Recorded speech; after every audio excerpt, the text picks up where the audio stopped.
দেখেছি যে কয়েকদিন আগে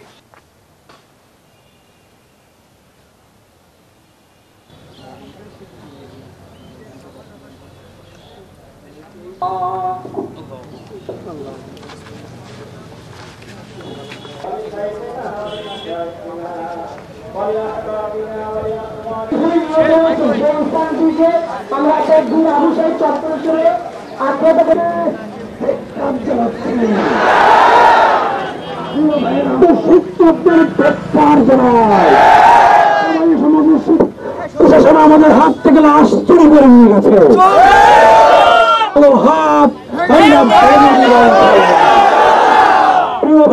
বিশ্ববিদ্যালয় প্রশাসন এই দায় এড়াতে পারে না, তার কারণ বিশ্ববিদ্যালয় প্রশাসনের উচিত ছিল বিষয়টা খুব সুষ্ঠুভাবে হ্যান্ডেল করা, কিন্তু তারা সেটা করতে ব্যর্থ হয়েছে বিধায় আমাদের একজন শিক্ষককে প্রাণ দিতে হয়েছে।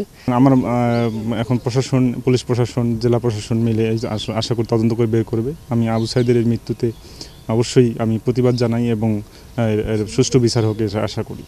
রাজপথে প্রকাশ্যে ঠান্ডা মাথায় হত্যা করবার বিচার না হলে এই রাষ্ট্র কতটা দেউলিয়া হয়েছে সেটি প্রমাণিত হবে। পুলিশ কখন গুলি করে? ছত্রভঙ্গ করার জন্য, অথবা ফাঁকা গুলি করতে পারে যাতে স্টুডেন্টরা সেখান থেকে চলে যেতে পারে।